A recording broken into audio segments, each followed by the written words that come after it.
Om Swastiastu, umat Hindu Sedharma, Titiang Ide Sri Begawan, Nabi Mas dalam Segar Nate. Di hari yang berbahagia makin iki, mari sama-sama kita mempelajari dasar-dasar kerangka agama Hindu kita. Yang paling sederhana sekali, Trita Karana, di mana hubungan manusia dengan sesamanya, hubungan manusia dengan alam itu sendiri, di mana dia berada, dan hubungan manusia dengan Tuhan. Maka dari nikah, kita bisa memahami 3 dasar itu. Yang paling pertama adalah hubungan manusia dengan sesamanya, di mana kita nikah bisa saling bergotong royong, entah nikah dalam lingkungan kita tempat tinggal, sekolah, tempat kerja, ataupun di pura. Maka dari nikah, jangan sampai kita merusak pertemanan, berperilaku yang kurang baik bersama, atau melakukan hal kurang baik. Kita bahas dulu tentang masalah hubungan manusia dengan sesamanya. Sering sekali umat nike lupa akan keberagaman yang ada dalam dunia niki. Contohnya, ada seorang yang mencuri. Apakah orang itu salah? Nah, ketika kita bisa berpikir bijaksana, coba kita berpikir. Tidak ada orang di dunia ini yang mau terlahir menjadi pencuri, menjadi pembohong, atau menjadi penjahat. Nah, ketika kita melihat teman kita atau teman kita yang mencuri, nah, jangan langsung kita hakimi. Itu sebuah contoh. Kenapa? Karena di sana kita harus tahu dulu apa alasannya. Jangan sampai karena dia mencuri sebuah buah atau buah mangga contohnya di rumah gitu, kita hakimi dia pencuri. Nah, mungkin saja istrinya ada yang ngidam, atau dia butuh, atau mungkin saja dia nggak punya uang untuk makan. Nah, jadi jangan sering sekali saya lihat nih ke teman-teman gitu di lingkungan saya dulu sering menghakimi, atau mungkin di luaran sana sering seperti itu. Nah, maka dari ini coba dulu tanyakan dulu kenapa sebenarnya seperti itu, agar tidak mungkin sering saya lihat di beberapa pemberitaan nenek mencuri gitu, mencuri sebuah telur itu hukumannya sampai 3 tahun penjara, padahal nenek nikahnya untuk makan saja. Nah, maka dari nikah, bagaimana kita mengharmonisasikan kita dengan sesama kita agar tidak nantinya nikah menjadi bumerang untuk diri kita sendiri. Nah, nikahlah yang kita pahami dari hubungan antara manusia dan manusia. Contoh sebuah hal yang sepele seperti itu. Nah, contoh juga ketika kita disakiti oleh orang lain dengan ucapannya atau perilakunya, bagaimana cara kita bersikap? Kita sadar diri, mungkin saja kita yang harus introspeksi diri, jangan sampai karena kesalahpahaman nikah kita bisa menjadi musuh, kita bisa menjadi berbeda pendapat, dan ujung-ujungnya saling menjatuhkan, dan seperti itu. Maka dari nikah, pahamilah Trita Karana nikah dengan Trikaya Parisuda, berbicara yang baik, berperilaku yang baik, berpikir yang baik. Nikah. Lanjut yang kedua, dalam konteks Trita Karana, hubungan manusia dengan alamnya. Jangan pernah buang sampah sembarangan.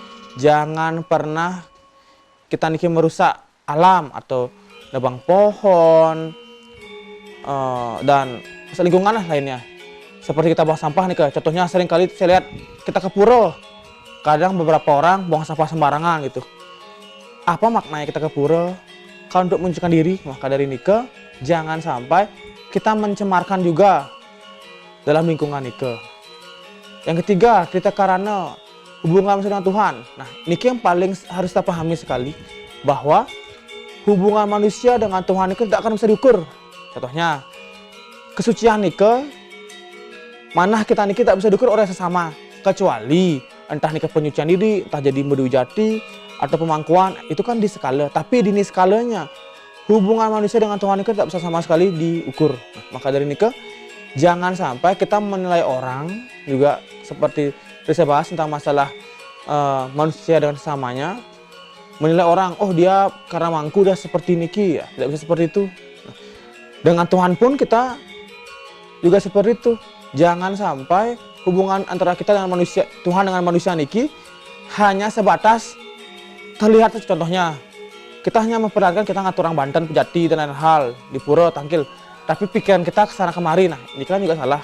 Maka dari nikah, ketika kita ke pura, heningkanlah diri kita.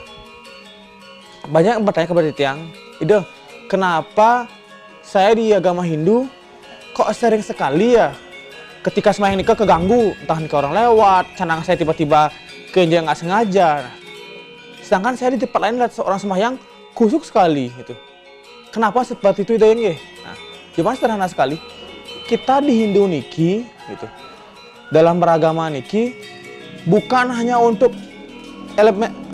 implementasi tentang sebuah yang dilihat saja itu atau sebuah visual saja, tetapi di dalam diri kita, di hati nurani kita. Sebab semakin besar godaan kita untuk sembahyang atau dalam lelaku sesana sembahyang kita, semakin besar juga apa yang kita akan raih nanti.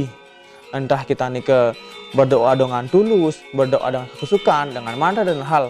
Saya yakin bahwa ketika banyak orang yang bertanya seperti ini jawabannya adalah tanyakan kepada diri kita masing-masing.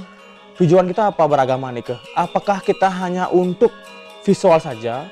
Apakah nikah hanya untuk dibatin saja? Atau bagaimana penyelarasan pikiran kita, perilaku kita, dan laksana kita dalam mencakupkan tangan ke Tuhan? Nah, maka dari nikah jangan sampai hal-hal seperti nikah bisa mengganggu kita dalam beragama. Nah, contoh juga dalam cerita Karanika masalah Banten. Banyak sekali saya lihat umat Hindu bilang, apakah bisa dikecilkan Banten nikah?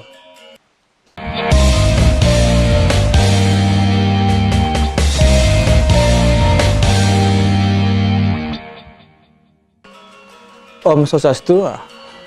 Balik lagi umat Hindu Sedharma ke segmen yang kedua. Tadi segmen yang pertama kita membahas tentang masalah Trita Karana. Jadi dalam konteks hubungan manusia dengan Tuhan, seperti tadi yang bilang, tidak bisa diukur sama sekali. Contoh yang paling sederhana sekali, Banten. Apakah bisa diperkecil? Tentu saja bisa. Tetapi bagi yang pribadi, dalam konteks Banten ke nenek moyang kita gitu, sudah menjelaskan bahwa Banten iki fungsinya napi. Nah, apanya yang diperkecil? Mungkin saja contohnya isi-isinya diperkecil, bukan dari bebantenan itu sendiri. Contohnya buahnya, yang dari buahnya yang bagus, sekarang mudahan buah sederhana. Jadi hal seperti itu boleh diperkecil. Kalau misalkan untuk bebantenan sendiri, jangan. Kenapa? Karena bagi yang pribadi konsep bantan nikah mewakili dari doa kita sendiri. Karena tidak semua orang sempurna dalam berdoa, berpuja. Bukan berarti tidak meyakini. Cuman apa salah kita berpikir seperti itu? Nah, kalian sendiri mengalami terkadang sering sekali ketika mau puja nikah ada yang salah atau bagaimana. Nah, itu contohnya kita ngatur ngurus piduka dalam setiap beberapa upacara gitu nih, bukan semua upacara. Karena kejujuran nikah paling utama bagi tiang sendiri, apalagi untuk Tuhan. Antur malah ke bebantenan. Dalam konteks bebantenan ada yang namanya utama, madya, alit, tuniste. Nah, di mana kita bisa gunakan niki? Contohnya melaspas bisa kita gunakan. Tapi tergantung juga niki, melaspas napi demu niki nggih. Karena jangan sampai semua upacara diperkecil, tapi upacara yang dipuput nikah, contohnya seperti ngasih kita pakai alit, boleh saja. Tapi apa salahnya kita memberikan nikah yang terbaik? Karena ngasih nikah 35 tahun sekali. Jadi jangan sampai hal-hal seperti nikah kita perkecil.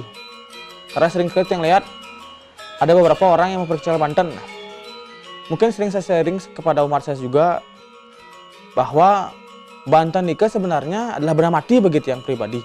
Kita yang membuat. Nah, kenapa dibilang besar atau mahal? Karena konteks besar dan mahal nikah terkadang sama nggih. Kalau yang mahal nikah adalah sang penjual atau yang membuat nikah yang menjual. Nah, kalau besar nikah adalah kesempurnaan dari Banten nikah.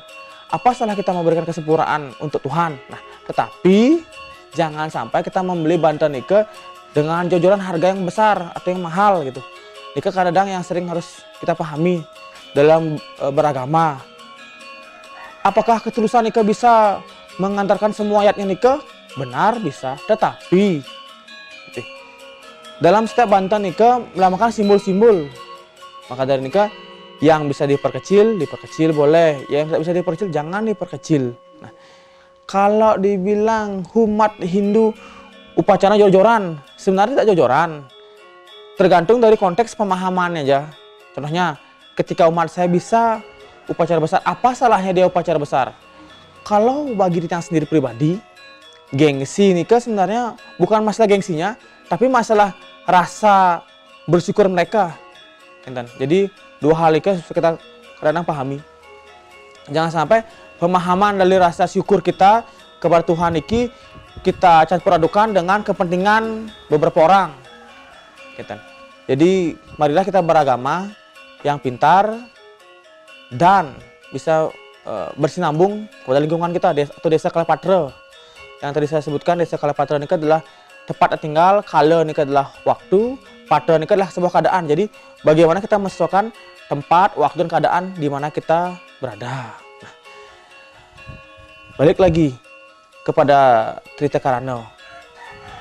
Hal-hal yang kita pahami dalam Trita Karana ini, seperti yang tadi Tiang sebutkan 3 contoh tadi niki, adalah sebuah cara kita menjalankan hidup niki. Hidup yang seperti apa? Hidup yang menjadikan kita manusia yang benar-benar berbudi pekerti yang luhur. Sebab sering sekali umat niki sangat lupa memahami kita ini siapa. Kita niki adalah orang yang ketimur-timuran, yang dimana kita memiliki tradisi. Tapi di zaman modern sekarang ini, umat niki tidak memahami yang mana modernisasi, yang mana westernisasi, dan yang mana tradisional. Nah, kita sendiri adalah orang tradisional. Kenapa kita bilang seperti ini? Karena sering sekali dalam ruang lingkup yang luas nih, entah di sebuah pulau, desa, kota, atau negara yang memiliki sebuah agama, dia tidak memahami sekali culture yang ada pada dalam dirinya sendiri atau dalam situasi tersebut atau tempat lah gitu. Contohnya kita di Bali. Kita di Bali memiliki tradisi. Nah, itu yang kita jaga. Jangan kita meniru ke Indiaan atau contohnya agama lain dia ke barat-baratan. Nah, jadi maka dari ini jadilah diri sendiri. Sebab kita harus pahami modernisasi ini adalah sebuah hasil cipta karya prakarsa yang dibuat oleh orang lain. Entah nih ke kamera, handphone, mobil. Tetapi westernisasi adalah sifat budaya kebarat-baratan yang ingin semua dipermudah. Contohnya bebadenan. Nah, saya bisa ambil bahwa ketika ada orang bilang Banten ini besar sekali gitu. Nah, itu sudah budaya westernisasi diambil karena setahu yang pribadi, ampura niki kalau tidak salah, bahwa orang yang mengikuti tradisi atau budaya kebarat-baratan, dia pasti inginnya fleksibel, simple, nah gitu. Tapi sedangkan kita orang tradisional gitu, kita memiliki tradisi, adat, cara berperilaku, apa nih? Cara berperilaku, cara kita berbicara, dan cara kita berpikir. Nah, maka dari nike jangan sampai kita mencampur adukan tentang westernisasi dan tradisional karena kita orang ketimur-timuran. Contohnya di zaman sekarang niki ada umat yang menggunakan kamen jadi gitu. Apakah itu salah? Kalau bagi yang pribadi jelas salah karena niki adalah sebenarnya rok bukan kamen. Tetapi kalau kita orang tradisional yang menghargai sebuah tradisi kita, cara berperilaku kita, pasti kita menghargai cara kita berpakaian. Itu contoh hal sederhana sekali. Dan paling sering kali kita lihat orang memahami bahwa orang menggunakan gadget, foto-foto, selfie, anipura nikah adalah westernisasi. Sebenarnya tidak. Nikah adalah modernisasi. Bagaimana kita nikah mengikuti zaman. Contohnya orang liputan anipura atau selfie anipura. Apakah itu salah? Bagi Titiang pribadi tidak salah. Kenapa? Artinya dia menghargai apa yang dia gunakan, apa yang dia lakukan. Dan itu adalah momen-momen yang mungkin saja bisa kita share atau kita sebarkan kepada orang lain yang sedharma gitu.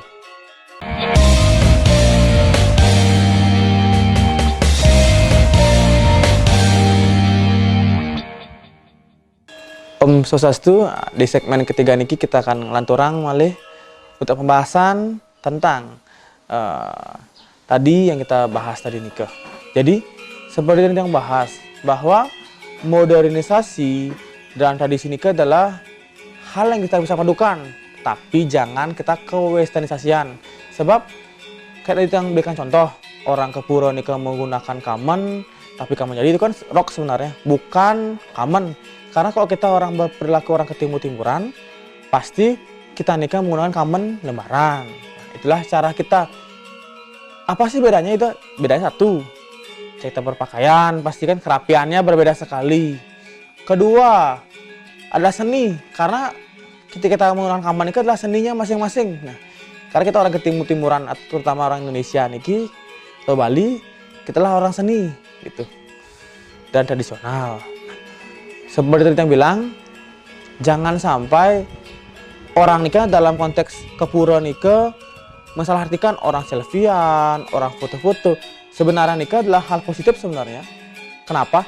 Secara tidak langsung dia bisa mampu mengajak orang lain untuk ke pura juga. Nah, tapi jangan selfie ketika kita muspo, kita selfiean, itu salah. Jadi ketika kita sudah selesai sembahyang, kita selesai sembahyang, kita nikah bisa selfiean atau foto gitu. Mendokumentasikanlah apa yang kita laksanakan di pura nikah. Nah, jadi kalau ada yang berbicara bahwa ke pura nikah salah selfiean, bagi tiang tidak.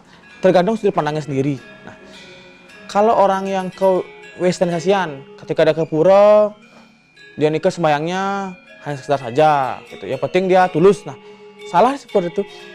Sering sekali orang bilang bahwa saya mau ke pura atau saya sembayang ketika saya lagi tenang, tulus. Nah, bukan itu sebenarnya, karena yang namanya beragama, terutama di Hindu, ketika godaan semakin besar, pasti hasil dari semua itu pasti lebih baik lagi. Karena semakin godaan besar nika, semakin kita bijaksana dalam mengarungi kehidupan niki, entah skala atau niskala. Skala ini kan api, skala ini dunia nyata, dunia skala ini adalah dunia kasat mata. Nah, karena hubungan Tuhan dengan manusia tidak bisa diukur. Jadi maka dari nika, bagaimana kita nika untuk bisa menghargai dari konteks-konteks keberagaman adat atau lingkungan beragama kita. Jangan juga sampai kita nih lupa akan leluhur kita, karena sering sekali saya lihat di beberapa ajaran melupakan leluhur gitu. Leluhur ini sangat penting sekali, karena kalau tidak ada leluhur kita mungkin saja tidak ada. Kenten. Ingat juga berbakti kepada guru pake, karena di Hindu nikah kita diajarkan untuk menjaga hubungan dengan alam, pasti Tuhan seperti kita bilang, dengan manusia. Manusia nikah adalah dengan sesama kita, ibu, orang tua, saudara, teman. Jangan sampai nikah kita lupakan ya. Jika ada sematan sarang sami ketika pernah melakukan kesalahan kepada orang tuanya, jangan ragu-ragu untuk meminta maaf. Sebab dalam ajaran agama Hindu, guru pake nikah atau orang tua, ibu dan bapak nikah sangat-sangat berpengaruh sekali kepada kesuksesan kita kelak atau dalam kita menjalani hidup niki. Maka dari nikah jangan sampai kita melupakan orang tua kita. Dalam kita berbudaya Hindu atau agama Hindu, jangan juga kita nikah sampai lupa akan makna-makna sembahyang ke pura nikah. Sebab dalam konteks Hindu nikah, kita nikah beragaman, kaya dengan kearifannya, dengan caranya masing-masing. Contohnya di sebuah tempat harus melaksanakan upacara tentang ngaben masal di sebuah desa. Jadinya nikah metandam dumun beberapa tahun. Nah, di tempat lain langsung diaben atau kremasi. Nah, tradisi nikah jangan sampai kita hilangkan, sebab seperti yang bilang, desa Kalapatra nikah sangat menentukan kualitas dari hasil itu tersebut. Jangan sampai kearifan lokal nikah menjadi hilang, digerus oleh zaman niki. Karena benar, kita akan selalu maju, tetapi jangan sampai menghilangkan nilai-nilai tradisi keluhuran kita sendiri. Dan sarankan kepada umat sematan sarang sami agar menjadi Hindu yang bijaksana tanpa pernah memandang sebuah hal dari satu pemahaman. Jika mantan yang kita sharingkan, jika dalam ucapan titiang ada yang salah, titiang ngelungsur singampura, titiang atau orang Om Santi Santi Santi Santi Om.